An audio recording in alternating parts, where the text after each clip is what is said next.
नमः शिवाय। जब जब सृष्टि में अधर्म बढ़ा, तब तब कैलाशपति महादेव ने अपने दिव्य स्वरूप से संसार का कल्याण किया। शिव पुराण हमें बताता है कि भगवान शिव न केवल संहारक हैं, बल्कि वे सृष्टि के रक्षक, योगियों के योगी और भक्तों के सबसे बड़े हितैषी हैं। यह कथा है वैराग्य, भक्ति, त्याग और अनंत करुणा की, जहां महादेव अपने भक्तों की पुकार मात्र से प्रसन्न हो जाते हैं। आइए सुनते हैं शिव पुराण की वह पावन कथा जो जीवन को दिशा और आत्मा को शांति देती है। हर हर महादेव। यह है शिव पुराण अध्याय 2। नमः शिवाय। नमस्कार भक्तों, आज हम शिव पुराण के उस पावन अध्याय को सुनने जा रहे हैं जहां से भगवान शिव के दिव्य स्वरूप और उनकी महिमा का विस्तार से वर्णन प्रारंभ होता है। शिव पुराण का यह अध्याय हमें सिखाता है कि शिव ही सत्य हैं, शिव ही अनंत हैं और शिव ही सृष्टि के मूल कारण हैं। आइए मन को शांत कर, हृदय में भक्ति भाव जागृत कर शिव पुराण अध्याय 2 की कथा आरंभ करें।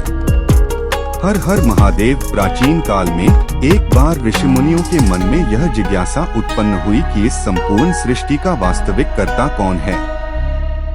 क्या ब्रह्मा सृष्टिकर्ता हैं? क्या विष्णु पालन कर्ता होने के कारण सर्वश्रेष्ठ हैं? या फिर कोई और परम तत्व है जो इन सबसे भी ऊपर है? इस प्रश्न का उत्तर जानने के लिए सभी ऋषि एकत्र हुए और उन्होंने सूत जी से प्रश्न किया। सूत जी ने अत्यंत शांत और गंभीर स्वर में कहा, हे ऋषियों, यह संपूर्ण सृष्टि सदाशिव की इच्छा से उत्पन्न हुई है। ब्रह्मा, विष्णु और महेश तीनों उसी परम शिव तत्व से प्रकट हुए हैं। शिव न जन्म लेते हैं, न मरते हैं। वे न आदि हैं, न अंत। वे निर्गुण भी हैं और सगुण भी। शिव का परम स्वरूप। शिव पुराण के इस अध्याय में बताया गया है कि भगवान शिव ही वह परम तत्व हैं, जिनसे ब्रह्मा को सृष्टि रचने की शक्ति मिली, विष्णु को पालन करने का सामर्थ्य प्राप्त हुआ और स्वयं रुद्र रूप में संहार का कार्य हुआ। शिव बिना इच्छा के कुछ नहीं होता। उनकी आज्ञा के बिना एक पत्ता भी नहीं हिलता। भक्तों पर शिव की कृपा। सूत जी कहते हैं, भगवान शिव अत्यंत भोले हैं। वे न तो धन देखते हैं, न पद, न ज्ञान। केवल सच्ची भक्ति से ही प्रसन्न हो जाते हैं। जो व्यक्ति शिव का स्मरण करता है, उसके जीवन से दुख, भय, रोग और बाधाएं स्वतः दूर हो जाती हैं।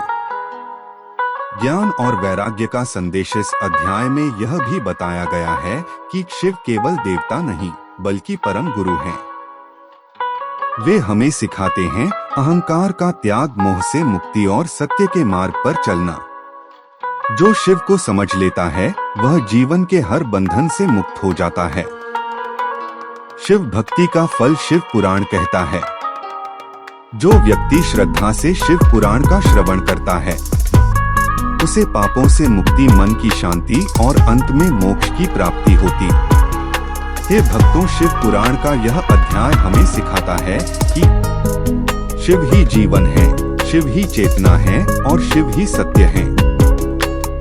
यदि यह कथा आपको पसंद आई हो तो वीडियो को लाइक करें और शिव भक्ति के लिए चैनल को सब्सक्राइब करें।